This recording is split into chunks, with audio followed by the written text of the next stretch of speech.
Yo, welcome to the Table Talk podcast, where we sit down, pull up a chair, and we get started. This podcast is designed to provide you packed full of information to help you with your training, nutrition, lifestyle, and well-being, where we interview myself through case studies to give you lifetime experience. And then we also interview high-performing individuals or other career-focused people who are looking to make changes in their lifestyle, training, nutrition, and well-being. So let's pull up that chair and let's go. So yo, welcome to Table Talk. So today we're here to talk to you a little bit of a recap with goals, focuses, and maybe your ambitions and what you set yourself. So hands up here who's set goals. Most of us are going to put our hands up, and then keep your hand up if you believe you're on the exact path of what you set your intention to. So if you're like, I need to be this person, so I need to be stronger, I need to be better, I need to be leaner, I need to be doing all this work, I need to be reading 1 hour a day, every single day, so I will have read 100 books by the end of the year, and my knowledge and my growth will be through the roof, and you're like, I am on track. Hands up if that's you, you're still on track. Chris, maybe. If you're probably that person, then guess what? Your goals suck. There, I said it, your goals suck, your ambition, your drive, it sucks. What? That's not reasonable. Scratch your head. That's a really mean statement to make. Well, it's probably what's going to happen when we are talking to ourselves. We're going to tell ourselves, oh my God, I failed. Like for myself, it's like I need to talk to 20 people a day. Oh man, I only talk to 10. And then with day 14, oh my God, that's 140 people I need to talk to more. And you start to create this overwhelm and they're like, oh man, I just failed, or it's not good enough. And so this is really a way, we're going to flip that. We're going to flip the story, and we're really just going to break it down into what's known as the 5 non-negotiables. So this is talked to me by Dylan Fowler recently, and it's really just a way to go, did I do it? Yes or no? If I didn't, that's okay. If there's 365 days in a year and you don't do one, great, you're 364. But we're going to compound this with the 666 method, which is what I got from Ed Milet. And you guys can do it too. With the 666, think of the construct of time. How many hours are in a day? Most of you would say 24. I would challenge you to say there are 4 lots of 6. So standard day should be 6 hours. So we can break it down into alarms, and we can actually set reminders for ourselves. Because who here looks at their goals every single day for 30 minutes, chanting incantations of who they need to be, what they need to be doing, and what they're going to have, and what it's going to taste like, feel like, sound like? How many people? Well, if anyone hasn't talked to Grant or Circa, aka Happy, well, the guy literally does that type of stuff in the sense of he will walk to the beach, takes a photo, that's what he wants. And I will admit, I actually do screenshot, and I actually sometimes look at the photo. I'm like, yeah, I don't have it. I could, but I don't. No offense to Jordan and Grant, but I don't want to live in Sutherland. I want to live near the beach, and I'm like, that's the vision that I want. So I can live vicariously through him right now, which is awesome, and I can use that image. Because to get to the beach is going to take me 2 hours if I walk. Now, that's 4 hours a day. I don't have 4 hours a day. So let's get back on track. Non-negotiables, 666. So the 666 looks at the standard day is 24 hours. And if we're looking at training, nutrition, lifestyle, anything, most people look at it 24 hours. But if we break it down into 6-hour chunks, so 6 a.m. till 12, or it could be 4 till 10, you can mix this as you like, 6 till 12, you could be like, it's go time. It's time to get shit done. And that includes me training and eating 2 meals. So I'm ahead. Time to get shit done, train people, go hard at it, eat the exact same 2 meals every single day. This chunk of time is not disrupted. I don't look at my emails. I just get stuff done. It's like someone's like, can you do it? Let's get shit done time. But at 12 o'clock till 6, that's proactive time. So if someone had questions, you had a client, like we've got clients or people messaging us or emailing us, that's when you look at your phone. That's when you respond. Now, everyone can adjust this as they like. But you go like, it's go time. It's time to move myself forward into the future and doing the stuff I need to be doing. And that's training regularly 1 hour every day, 30, 60 minutes. Like for me, it's 90 minutes. It's eating protein-rich meal. It's getting my greens in, vegetables, making sure I do that at least 2 meals a day. So if anything messes up in the next 12 hours, so 12 till 6 and 6 till 12 the next, I've already dominated the first 6 hours. right?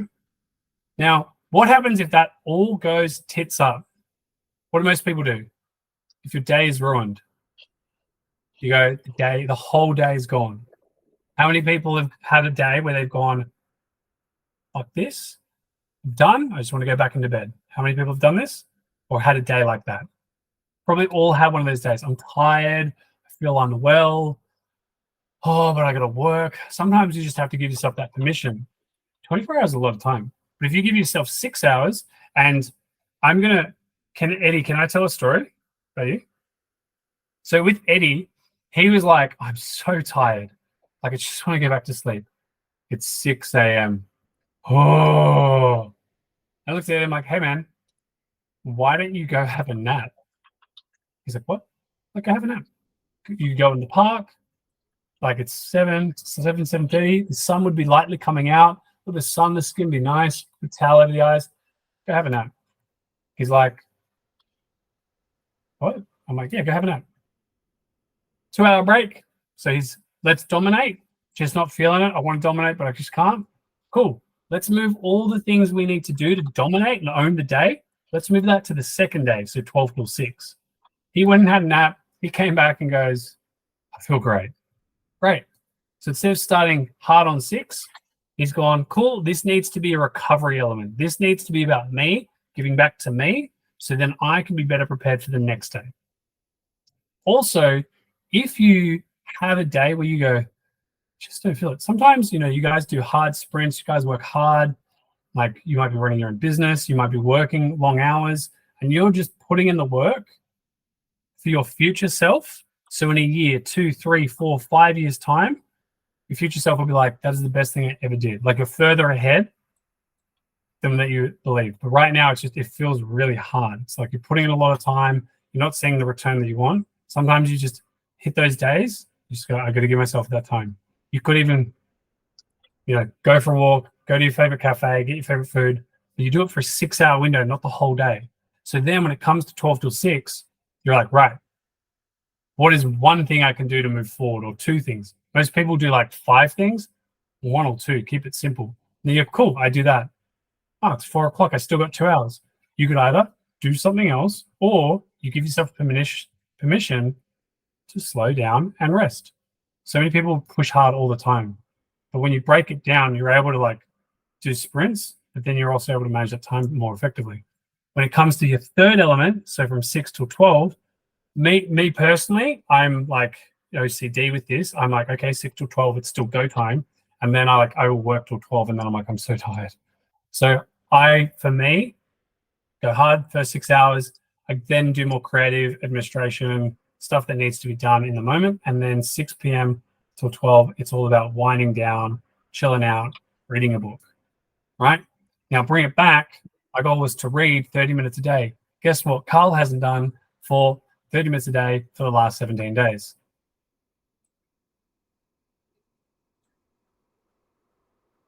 Read a book. Yes, read a book. Talk to 1,000 people. You'd be correct. But yeah, read a book. So at the end of the week, or at the end of the day, you go, have I achieved that one thing? No. Okay. Why? I found it really hard. Okay. Instead of just saying it's really hard, what else could I do to fulfill that time? Audible, podcasts, have a conversation with someone who's smarter than me or who specializes in a different topic. Guarantee you, all of your friends are better at stuff than you are. You're also better at stuff that they are. So that's why you have a great relationship. Because if you were exactly the same, most people would hate themselves. If anyone's like, I love myself, yeah, I understand that. But imagine there was 5 of you, you'd be like, I'm pretty bored of the same conversation. Right? And if you don't know, talk to anyone in Vitruvian Health. There's a whole great group of people there. Next, let's bring it back to the non-negotiables. So this is something that you really have, you have to be ready. If you want to be the best, if you want to be the best in Australia or in your own team, you have to have some non-negotiables. What are the daily non-negotiables? Fun fact, that's Dylan Fowler right there. Selfish plug. He's my new mentor, which I'm really excited about. And so most people would say my daily non-negotiables are I wake up at 6, I train, I eat, I then drink my water. No, it's not those non-negotiables. It's something that I can almost guarantee that all your dreams and goals will come true if you follow these 5 daily non-negotiables for 1 whole year. And really, what happens for a lot of people is why don't they achieve their goals is because they don't clearly define it, they don't keep checking in, and they don't keep assessing and evaluating. So here are the 5 non-negotiables and how to break it down. Number 1, review your goal every single day. That's your first non-negotiable. Start to talk to your future self. And anyone just follow Happy on Instagram, like the guy posts beautiful photos. If you're like, I want to live on the beach, boom, take a screenshot of his stuff. Like, you're done. Look at that every day. Make it your desktop. For me, I have it as a screensaver. Mine's to be even more outstanding, that ignites passion and provides a greater experience for myself and everyone right now. Now, some of us would say, well, what's the financial goal and home? I do have a vision board that has all that, and I see that every morning and every night. So review it. Second, what are you going to learn?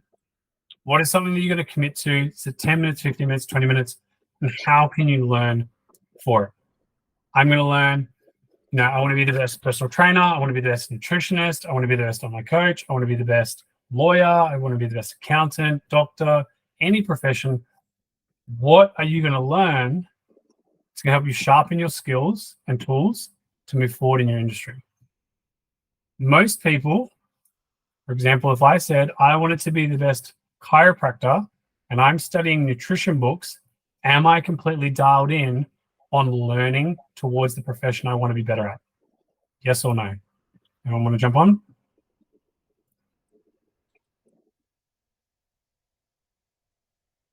It'd be no, because I'm not studying chiropractics. So get really niche on what it is. And a way to think about it is most people only need to commit 20 hours to one thing to become really good at it. The problem is most people don't start. I want to be really good at nutrition. They do an hour, and then the next hour is a week or 2 later. But if you did 20 minutes every single day, it would compound over time. And like one thing is, Kate's actually applied this herself personally. And it's really weird. If anyone knows Kate, like she can read a page a minute. Like she's like a ninja when she reads. And like, she read the Harry Potter, like the big fat Harry Potter book, I think the 4th one, like half a day. I was like, what the hell? I'm still like chapter 1. So she's really fast at reading, but she's got this thin book and she's rereading every chapter like 5 to 10 times. I'm like, why? She's like, I really want to solidify it in my brain. I'm like, cool. So a lot of the time, you might be reading a book and you don't retain the information, read it again. Or do what I do. I pick 3 or 4 books and I'll read like chapter of 1 and then I'll be like, okay, I'm bored. And then I read the other chapter and I kind of distinguish between the like 3 or 4. So like I'm doing one on nutrition. One's on nutrition, one's on sales, and one's on marketing. And then I got another one on writing copy. All right. And then learning from Dylan. So this is all about marketing. So that's my biggest weakness. So that's what I want to strengthen. But 20 hours, right? Now, if I had done it every single day for 17 days, I would already be coming up to my 10 hours. Now, you could do the OCD me and just double down and go, right, well, I'll just do 4 hours later. You could definitely do that. However, life still goes on. So are there other ways? Reading books, conversations, podcasts, so on and so on. Then knowledge is actionable power. So what can you do that would benefit and improve your earning potential? So what would you need to be doing every single day to help you move forward? Like make a booking per day. So get real finite. So for those that like, some people might say, I want to make a bit more money. Cool. Break it down into KPIs and drills so you're guaranteeing it. Now, we might say, hypothetically, I want to make $1,000 a week extra. Okay. Doesn't happen like that. However, what are the things that you could be doing to make that? So here's the example. Make 1 booking a day. So booking 1 game plan. How do I get that game plan? Having 5 meaningful conversations because my conversion is 20%. Cool. then what would I need to do? I need to talk to 20 or 30 people, 40 people, 50 people a day to reach out. Could be messages, could be texts, getting inquiries and getting really focused on it. So here he says priority focus, inquired, engaged, new, followed, fanatical. So be excited about it. For lawyers, it's billables. Dentists, it's patients. Another way is you could put, go further on this is sending 1 or 2 meaningful messages to other people in your network and connecting with other like-minded people. Thing is, these things aren't guaranteed to work today, but if you compound that every single day in 365 days, how many people do you think you would have connected with, or how many like possibilities or opportunities would you have moving forward? Hands up if anyone thinks it would still be 0. Probably none of us. So even if it took you 365 days, right, that's still more than 0. Because guess what? If you're doing nothing, nothing times nothing, still nothing. So get over the possible finger crossed theory and let's think about what is the earning possibility? What are the actionable possibilities that you can do to increase the earning and the values for yourself? Now, this is something that I like because I believe there's 2 dogmas in life, the dogma of like wealth and the dogma of knowledge. So if we literally learn something and we say, gimme, gimme, gimme, we're going to get people to be like, piss off. However, I like to give, share what you're learning, give more, and you'll probably find that over time, people want to connect more and be like, hey, you put out some really cool stuff. Can I pay you or can I work with you to learn even more? So these 2, learn and give, work hand in hand. And lastly, train, practice what you preach. Don't tell me to train 4 times a week and then train twice a week. You know, how many lawyers are out there? You know, you shouldn't do this to get sued, but you're getting sued for the exact same thing. Don't listen to me. Just do what I say, not what I do. Instead, be an advocate for what it is you really want to be. So you could start being the person you want to be. And like I battled with this personally for a while because my like optimal is 4 times a week. But then really, if like I don't want pipe arms, I'm like, damn it, I need to train 5 times a week. So if anyone doesn't get that reference, I have a goal which is to, you know, so when I flex my bicep, like you'll be like, there's not a huge peak. Now, if I just quickly pin Eddie, because then it'll show Eddie Romanoscos. So Eddie's just going to flex his bicep to show us an example. Chick, a boom. That's a peak. You can see there's this nice round feature. That is a peak of a bicep, right? I don't have it. He has it. Now, if anyone says, oh, but Karl, you have size 17-inch arms, and when you flex, they're 18-inch, and Eddie's a 15. Thank you so much for that observation. It does not matter because it's my goals and it is my non-negotiables. So get your own, right? So just understand, and he smiles because Eddie is a super lovely and humble person. So he's never like, oh, hey, Karl, just letting you know you haven't trained your own set. Doesn't do that. It's just a little thing that I and this is what it is. And this is what goals are. They're personal to you. Right? And if you're offended by someone picking on your goals, well, sorry, but stop being made of glass. Like, they're just words. But really, if you are offended by someone challenging your goals, you might have to ask yourself, is my goal clear enough for me? And am I communicating it right enough for others? I'll give you an example. So if you're someone who wants to create action and change, can you just make change happen, or do you need to feel a little bit uncomfortable to make change happen? Probably the latter. Probably going to say, you know, if you're comfortable, you don't feel like you need to make changes. But when you're uncomfortable, that's when you make change, right? And you could say, I want to take massive action. The best thing is you can take action whenever you want. So if I said, lift your right arm up, and no one lifts their right arm up, everyone makes a choice not to listen.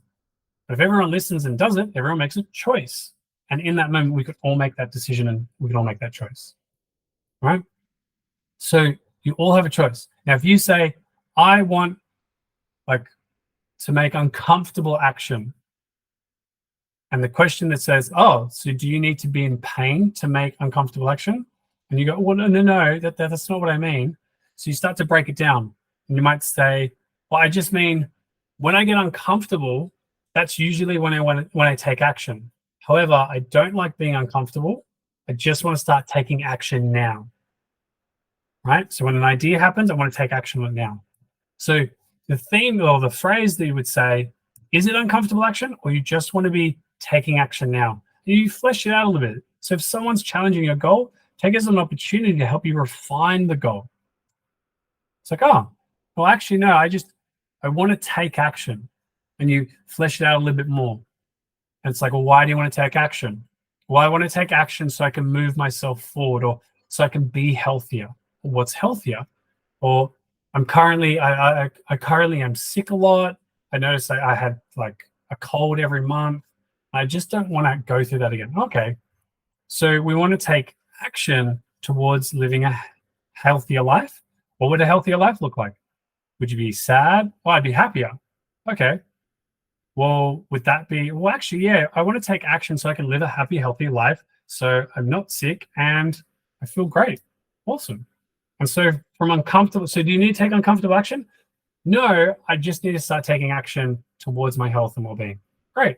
And if someone challenges you, it's like, oh, that's a crappy goal, like, or ambition that you want to be healthier, you would brush it off. Like if you're really confident with what your non-negotiables are and what you have, you'd be like, okay, goodbye. So let's make some unshakable non-negotiables that really do propel us to move forward. Understand that when it comes to your non-negotiables, let's recap all of that. So number one, what are your 5 non-negotiables? So what are your 5 non-negotiables when it comes to what you want to, like what you really want your goals to be exhibited as you like, then distill it into a phrase, short and simple. What do you want to be learning about? Probably related to your profession that we're going to grow with and your goals. What do you want to be earning? And what are the actions you need to be taking to make that earning a possibility? What are you going to give back? Typically, it's really easy. Whatever you learn, do it on that. And then train. Be consistent. Continue to work on your health and well-being. Be a product. Push your results. Optimize your physiology. Because it's easy to change our physical state. Sometimes it's hard to change the mental state. However, when you feel really good, this tends to be sorted and really good.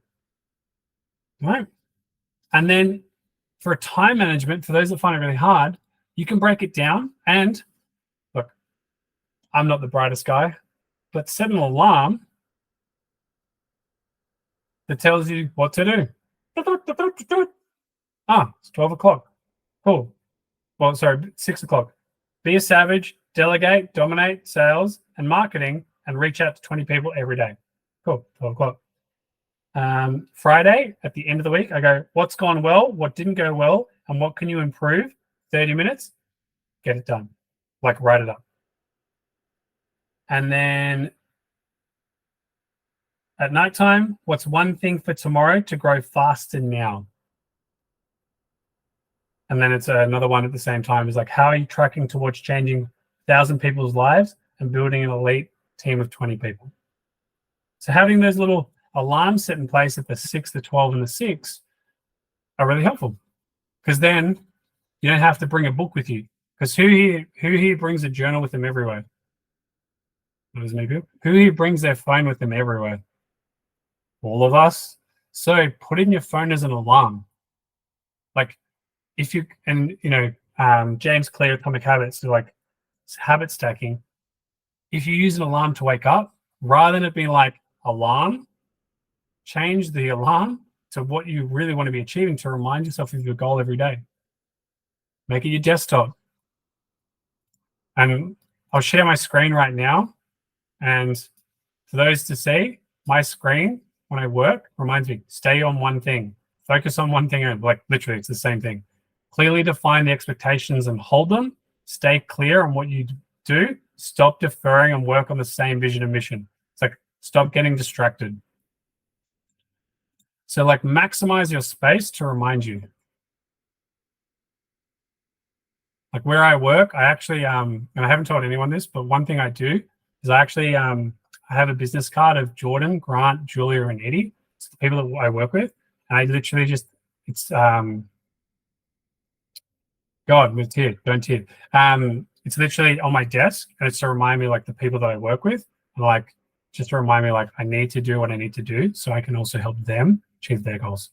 So like little reminders, I can show heaps. Like a big like reminder, clearly defined, make a goals. So it's like change it, take massive action. But it's literally define it, want it, believe it, write it down, split it up, review it, schedule it, and make it happen. You've got to see it every day. You're not going to see it. It's not going to become a new habit. And it's not going to become part of that new life that you want. All right. So go crush it and enjoy. Hey, thanks so much for joining the episode of Table Talk today. We hope you found some helpful tips and inspiration in staying healthy and fit, even with a busy schedule.